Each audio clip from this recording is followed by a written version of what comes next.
qu'aimerions-nous réaliser à travers notre existence, quels sont les grands accomplissements qui comptent vraiment pour nous, les défis que nous aimerions relever. Peut-on faire le lien avec des outils de psychologie positive? La psychologie positive, c'est de mettre en avant ce qu'il y a de positif dans notre existence et de travailler dessus pour pouvoir avancer, pour pouvoir mettre en place ce fameux développement personnel. Je crois que c'est à partir de cette notion de psychologie positive qu'est apparu le développement personnel. Je n'ai jamais travaillé en psychologie positive. Mais ce que j'ai pu en lire, en tout cas, m'a fait comprendre que Ho'oponopono pouvait rejoindre ce domaine de psychologie positive, c'est-à-dire de mettre en avant ce qui va bien dans votre vie de façon à en faire des points d'attraction, plutôt que de sans arrêt se concentrer sur ce qu'il y a de négatif. On va aller chercher le verre à moitié plein de l'existence pour en faire un point de travail. Alors la psychologie positive, d'après ce que j'en ai compris, ce n'est pas le positif pour le positif, ce n'est pas renier les choses qui ne sont pas agréables et faire comme si elles n'existaient pas. Pas du tout. Ça consiste au contraire à se poser des questions par rapport à son existence.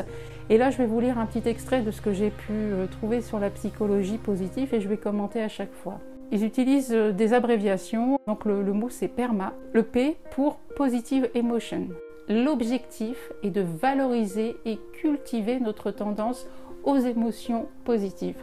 Oui, parce que l'être humain n'a pas une tendance naturelle à aller vers le positif. Au contraire, on est plutôt attiré vers tout ce qui est stressant. Et en ce moment, on est gâté, on a du stress, en veux-tu, en voilà, un peu partout dans les médias et sur Internet. Ensuite vient l'abréviation E pour engagement, c'est-à-dire que nous sommes invités à être vraiment engagés dans le présent, dans notre vie, mais aussi dans nos relations aux autres. Donc ce n'est pas être égoïste et ne penser qu'à soi, au contraire, c'est être ici et maintenant, bien présent et ouvert à tout ce qui se passe, et notamment aux autres. Ensuite, R pour relationships. Sans relation sociale, nous dépérissons.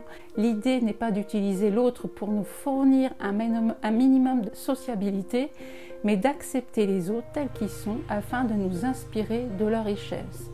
Là aussi, c'est très intéressant, ça rejoint complètement la pratique du Ho'oponopono. On ne va pas chercher à changer les autres, on ne va pas chercher à les utiliser non plus. Ils vont réveiller des choses en nous, ces autres, ceux qui sont à l'extérieur. Plutôt que de les rejeter, et bien de se dire, ben voilà, si cette personne m'inspire des émotions plutôt désagréables, si avec elle je ne me sens pas à l'aise, autant lancer ce Ho'oponopono, la formule « désolé, pardon, merci, je t'aime » en soi, en silence, sur l'émotion que l'on ressent face à la personne ou face à une situation. En tout cas, là, on parle de relation aux autres, donc on lance ça à l'intérieur de nous pour nous dégager de l'émotion et ensuite pouvoir observer ce qui se passe et se dire pourquoi, lorsque je suis face à tel individu ou telle autre personne, j'ai cette réaction. Moi, qu'est-ce que ça réveille? Pourquoi je suis dans cet état face à l'autre? En même temps, eh bien, ça va permettre aussi d'améliorer les relations que l'on a avec les autres. Mieux on se comprend, mieux on arrive à comprendre comment on réagit face à certains individus, plus sera facile la communication. On ne va pas faire abstraction de notre émotion, on va juste prendre de la distance, la regarder, l'étudier, se dire je ressens ça, il n'empêche qu'il me sort une information ou qu'elle me dit une information intéressante, je prends cette information, je nettoie en moi, et après je prends encore plus de recul et je me dis pourquoi face à cette personne. Alors ce pourquoi il n'a pas besoin de durer longtemps, hein. Généralement lorsqu'on lance la formule désolé, pardon, merci, je t'aime en boucle, quand on est aux prises comme ça avec des émotions assez intenses et bizarres face à un individu, et ensuite il va se passer des choses, il va y avoir peut-être un apaisement ou une réponse ou quelque chose qui va se déclencher en vous. Je n'ai pas de réponse précise à vous donner autre que ça, c'est que vous allez être à l'écoute de ce qui se passe, vous allez être observateur et en même temps vous allez pouvoir vous ouvrir à d'autres éléments, d'autres indices qui vont vous permettre de vous guider dans l'échange que vous avez avec cette personne de façon à régler éventuellement si c'est un conflit ou à passer à autre chose ou à poser les bonnes questions. Ensuite, il parle dans la psychologie positive du M pour le meaning in life. Questionnons-nous sur le moteur de notre vie et son but. Que voulons-nous en faire? Quelles sont nos priorités? Qu'est-ce qui donne du sens à notre vie? Et personnellement, j'adore ces questions et je me les pose régulièrement. Quand on est dans la pratique hawaïenne, lorsqu'on lance cette formule régulièrement, on fait du nettoyage, on fait de la place. Et de cet espace, on va pouvoir enfin trouver un espace de paix, d'apaisement, quelque chose de calme, dans lequel on va pouvoir trouver des réponses à ces questions. Parce que c'est important de donner du sens à son existence. Et on en a encore plus conscience lorsqu'on est dans des périodes comme on vit en ce moment, c'est-à-dire dans une sorte de stagnation. On est là, aux prises avec quelque chose et on ne peut pas bouger, on ne peut pas avancer.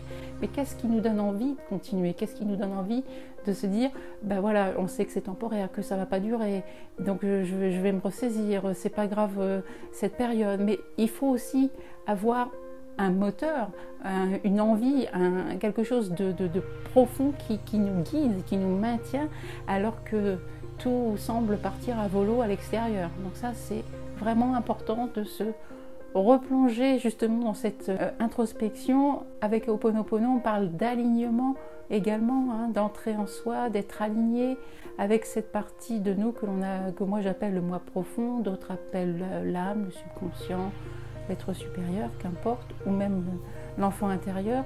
Et d'être aligné en soi permet justement de retrouver le sens de son existence, va vous apparaître de plus en plus évident au fur et à mesure de la pratique hawaïenne. Toujours pour la psychologie positive, la dernière lettre qui vient, c'est la lettre A pour accomplishment.